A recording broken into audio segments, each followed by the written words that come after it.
देखिए पिछले क्लास में पिछले वीडियो में हमने हेनरी के बारे में थोड़ा सा चर्चा किया था।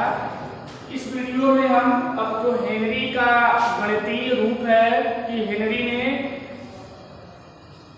किसी गैस की द्रव में विलेयता को और दाब को किस प्रकार से रिलेट किया था मात्रात्मक रूप से, इसका यहाँ पर हम एक गणितीय एक्सप्रेशन के रूप में आपको बताना चाह रहे हैं। तो देखिए है क्या कि हेनरी की परिभाषा, अगर हेनरी लॉ क्या कहता है उसका कथन अगर हम देखें यहाँ पर, तो आपको अगर याद हो कि हेनरी का कथन,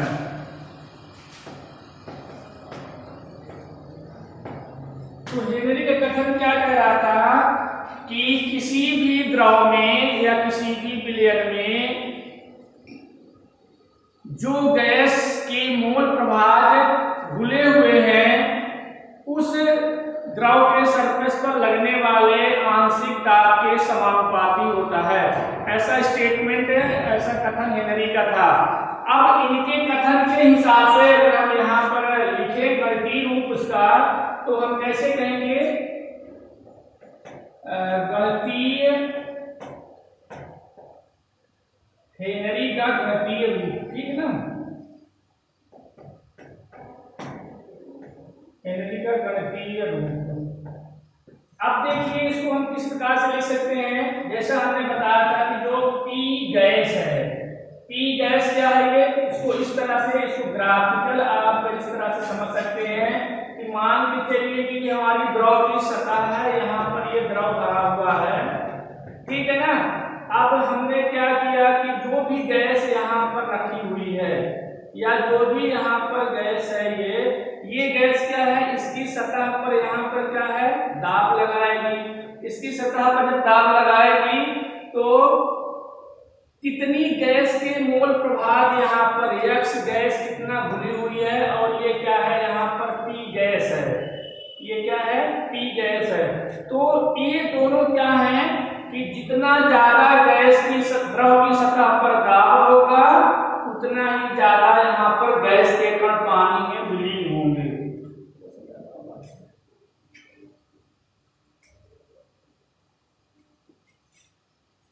ठीक है, तो मैं क्या कह रहा था यहाँ पर कि गैस का दाब जितना ज्यादा इस सतह पर होगा, द्रव सतह पर या विलयन की सतह पर, उतना ही ज्यादा गैस के यहाँ पर मोल प्रभाव क्या होंगे, घुले होंगे।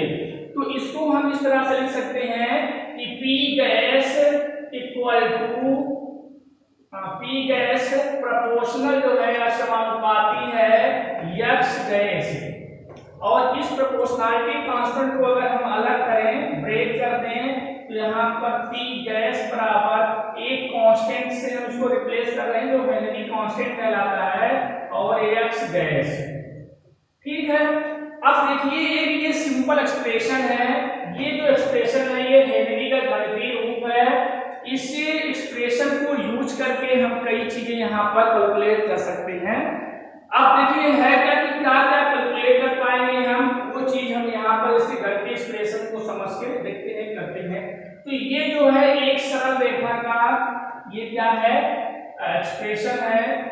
अब इस सरल रेखा में हमने इसको m मान लिया है, इसको हमने y मान लिया, और इसको हमने क्या मान लिया, x। तो ये y बराबर mx एक आपकी क्या हो गई है, ये सरल रेखा का इक्वेशन है।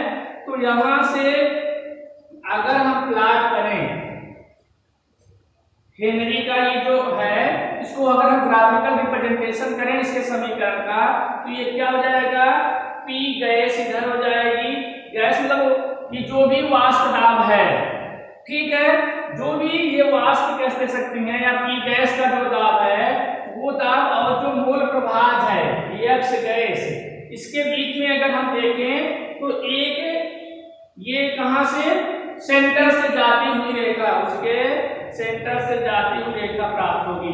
तो इसका मतलब क्या कह रहा है, इस ग्राफ का मतलब क्या है कि देखिए पहले गैस के इतने मोल प्रभाव थे, पहले गैस के इतने मोल प्रभाव जुड़े हुए थे, तो जो दाब है वो क्या है, इतना था। फिर गैस के मोल प्रभाव ज्यादा हुए, दाब ज्यादा हो गया, फिर गैस के मोल प्रभाव ज्यादा हुए, तो ये क्या है, दाब ज्यादा हो गया। तो ये इस तरह से यहाँ पर प्रूफ हो जाता है कि जो P गैस है यानी कि गैस का आंशिक दाब है उसके मोल प्रभाज के डायरेक्टली क्या होता है, समानुपाती होता है। अच्छा, अब हम आगे देखते हैं कुछ KH के बारे में। यहाँ पर KH क्या है अगर आप देखना चाहते हैं तो जो P गैस है ये क्या है, गैस का आंशिक दाब है, इसको आप लिख सकते हैं गैस का आंशिक दाब। फिर यहाँ पर यक्स गैस क्या है, घुले हुए गैस के मोल प्रभाज, घुले हुए गैस के मोल प्रभाज या मोल अंश,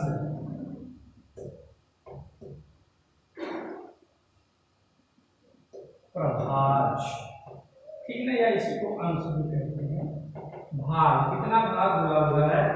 और यहाँ पर KH क्या है, ये आपका हेनरी नियतांक है। क्या है ये, हेनरी नियतांक है। अब इसकी वैल्यू जो है वो कहाँ से मिली है, इसकी कुछ वैल्यू अगर हम यहाँ पर कल जानना चाहें तो ऐसा कुछ नहीं है, ये एक्सपेरिमेंटल डेटा पर बेस्ड वैल्यू है। तो जो KH की वैल्यू है वो कहाँ से मिली है हमें, ये प्रायोगिक वैल्यू होती है इसकी, प्रायोगिक वैल्यू, प्रायोगिक मान, ठीक है। यानी कि हम क्या कर सकते हैं कि KH कोई निश्चित वैल्यू नहीं होती है, ये किस पर डिपेंड करता है, KH जो यहाँ पर गैस है और जो द्रव है उसकी विलेयता पर इसकी निर्भरता रहती है कि गैस जितना ज्यादा विलेय होगी KH का मान उतना ही कम होता है, ठीक है ना। इस तरह से यहाँ पर हम देखेंगे। तो थोड़ा सा और क्या यहाँ पर बात करते हैं, हम बात कर रहे हैं यहाँ पर KH की इकाई क्या होगी, ये थोड़ा सा इंपॉर्टेंट है यहाँ पर, कभी कभार ऑब्जेक्टिव में पूछता है यहाँ पर। तो KH की इकाई देखिए क्या होगी यहाँ पर, इसको हम आगे यहाँ पर देख रहे हैं।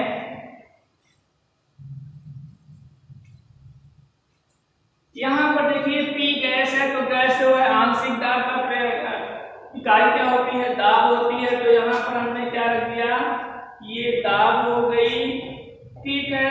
हमें KH की वैल्यू कैलकुलेट करनी है, KH की इकाई मोल प्रभाज, मोल प्रभाज क्या होती है, इकाई विहीन होता है, यहाँ पर इकाई विहीन यानी कि यूनिट लेस होता है, इसकी कोई यूनिट नहीं होती है।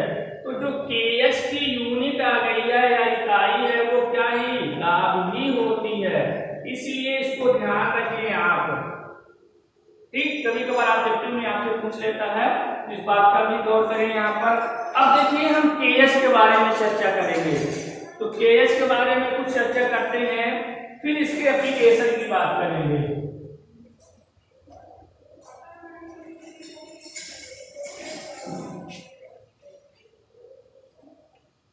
तो यहाँ पर अगर KH बराबर हम देख रहे हैं तो ये क्या हो जाएगा, P gas divide by X gas हो जाएगा। अब देखिए अगर इसको हम क्या रखते हैं, नियत रख देते हैं यानी कि कांस्टेंट कर देते हैं इसकी वैल्यू को, तब हम देखते हैं कि KH और X गैस में क्या रिलेशन है। तो आप देखेंगे कि अगर इसकी विलेयता बढ़ती है तो KH की वैल्यू क्या हो जाएगी, कम हो जाएगी, और इसकी अगर मात्रा कम होती है यानी कि X गैस कम हो रहा है तो ये KH क्या है, बढ़ जाएगा। इसका मतलब ये हुआ कि अगर हम ताप बढ़ाएंगे तो क्या हो जाएगा, ताप बढ़ाने से विलेयता क्या होती है, द्रव में घटती है।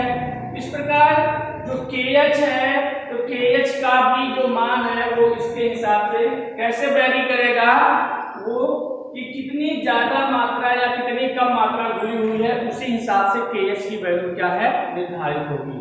KH की जो वैल्यू है वो किस पर निर्भर करती है, ये KH की जो वैल्यू है ये आपके जो यहाँ पर गैस आपने लिया है और जो द्रव लिया है उसकी प्रकृति पर निर्भर करती है, ठीक है ना। ये भी इस पर K की जो डिपेंडेंसी है वो क्या है, गैस और द्रव की प्रकृति पर निर्भर होता है। तो इस तरह से आपने कुछ ये बेसिक चीजें यहाँ पर सीखी। अब आगे हम देख रहे हैं जो सबसे ज्यादा इंपॉर्टेंट है वो ये है कि हेनरी के अनुप्रयोग, हेनरी नियम के अनुप्रयोग, हेनरी नियम के अनुप्रयोग। तो हेनरी के नियम के अनुप्रयोग में पहला अनुप्रयोग हम देख रहे हैं यहाँ पर कि जितने भी पेय पदार्थ होते हैं, जो पेय पदार्थ हैं उसमें गैस की विलेयता बढ़ाने के लिए उसको क्या करते हैं हम, उच्च दाब पर उसके ढक्कन को क्या करते हैं, सील करते हैं। तो यहाँ पे लिख सकते हैं कि पेय पदार्थों में CO2 की विलेयता, CO2 की विलेयता बढ़ाने के लिए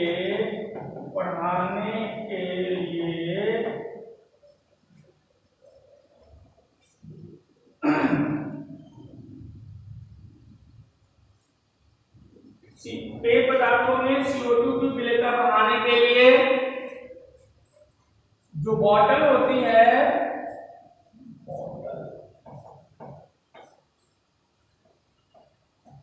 के ढक्कन को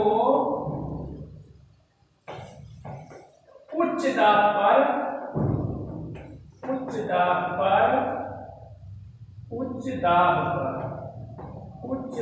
पर सील किया जाता है। इसका तात्पर्य क्या है? इसका तात्पर्य है कि जैसे एक एटमॉस्फेयर नॉर्मली टेम्परेचर प्रेशर होता है, अब अगर इसी प्रेशर पर हम अगर गैस का ढक्कन या जो भी बॉटल है उसका ढक्कन सील कर देंगे तो जो गैस है वो क्या है, उतना मात्रा में द्रव में विलीन नहीं हो पाएगी। तो करते क्या है कि जब प्रेशर ज्यादा बढ़ा देते हैं तो जो कार्बन डाइऑक्साइड है, ये CO2 है और जो उसमें वाटर है उसके साथ रिएक्शन करके ये CO2 CO3 में बन जाती है और इसी के कारण क्या है, एक विशेष प्रकार का जो आप कोल्ड ड्रिंक वगैरह पीते हैं तो जो आपको एक विशेष प्रकार की फीलिंग होती है वो कार्बोनेट एसिड के कारण ही होती है। ठीक है ना। तो पहली बात आपने सीख लिया कि जितने भी ब्रेवरीज हैं, पेय पदार्थ हैं, उसमें CO2 की विलेयता बढ़ाने के लिए उसके बोतल के ढक्कन को क्या है, उच्च दाब पर सील किया जाता है। ठीक है, दूसरा देखते हैं यहाँ पर, दूसरा जो इसका उपयोग है, इस बार ये यूपी बोर्ड के पेपर में भी आया था, ये यूपी बोर्ड के 2020 के पेपर में भी आया था। ठीक है ना।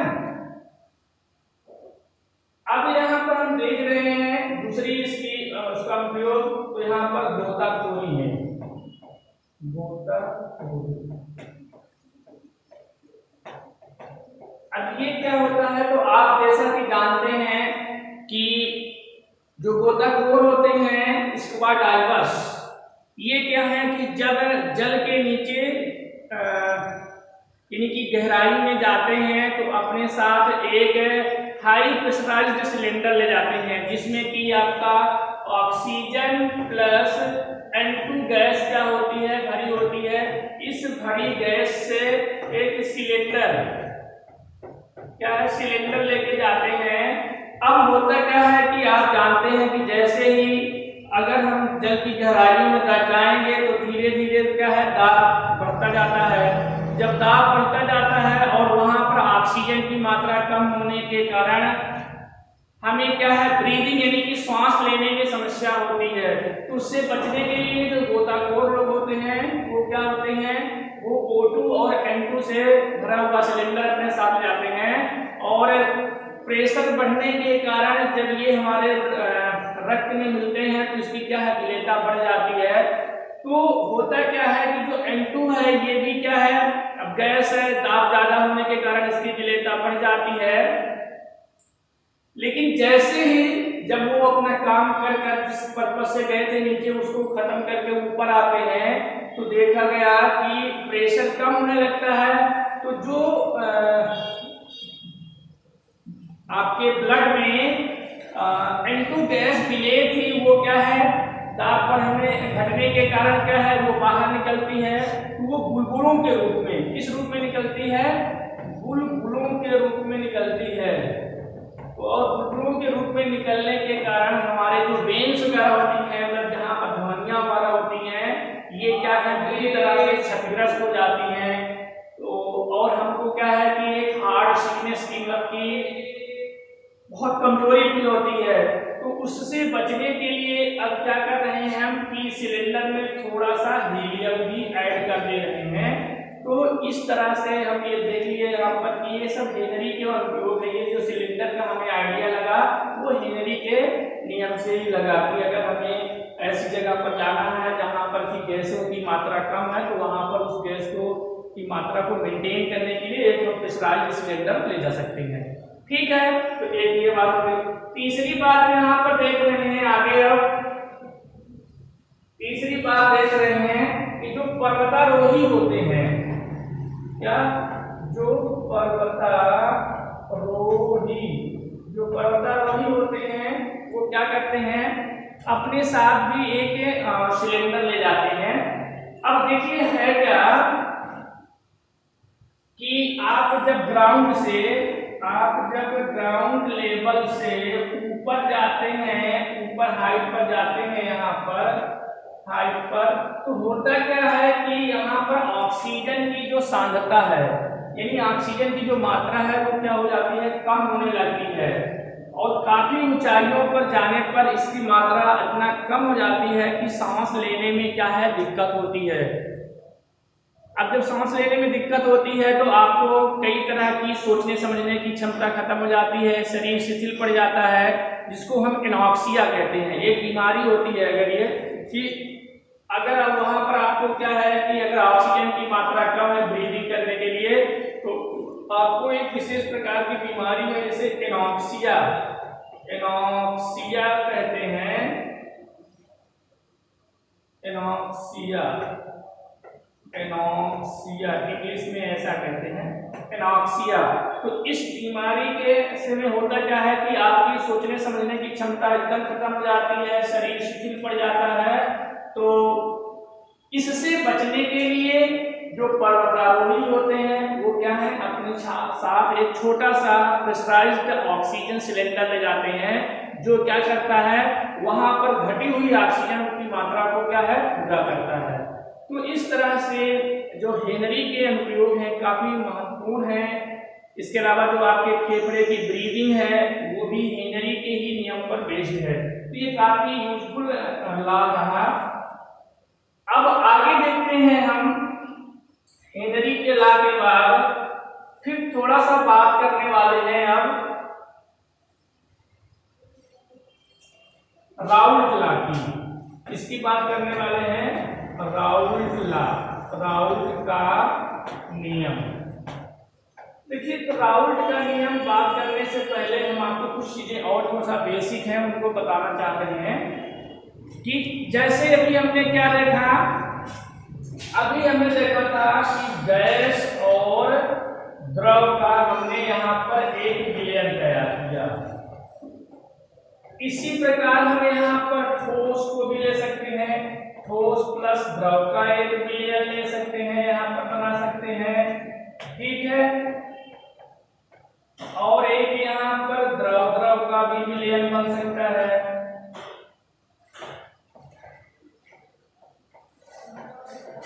तो हम क्या है कि ये वाला तो पढ़ चुके हैं, इसको हेनरी के नियम से एक्सप्लेन कर दिया। अब इन दो विलयनों की का जो मात्रात्मक अध्ययन था, कैसा अध्ययन, मात्रात्मक जो अध्ययन था वो किसने किया था, मात्रात्मक अध्ययन राउल्ट ने किया था। और राउल्ट ने इस मात्रात्मक अध्ययन को करके बताया कि कितना ठोस की मात्रा किसी द्रव में विलीन है, इसको कैसे पता किया जाए, या द्रव की कितनी मात्रा विलीन है इसको पता करने के लिए उन्होंने क्या किया है कि एक रूल दिया है जो राउल्ट के नियम से जाना जाता है। तो कुल मिला के कहने का मतलब ये है कि अब हम दो विलयनों पर अध्ययन करने जा रहे हैं, एक द्रव विलयन और दूसरा ठोस द्रव विलयन का। ठीक है, अब यहाँ पर हम देखेंगे कि राउल्ट ने किस प्रकार से इनकी व्याख्या की। तो सबसे पहले हम इसको द्रव विलयन की बात करते हैं, और उन्होंने कुछ एक विशेष बात करी थी यहाँ पर, वाष्पशील विलयन। वाष्पशील विलयन की बात करते हैं हम सबसे पहले, क्योंकि राउल्ट ने क्या किया था, वाष्पशील विलयन की बात किया था।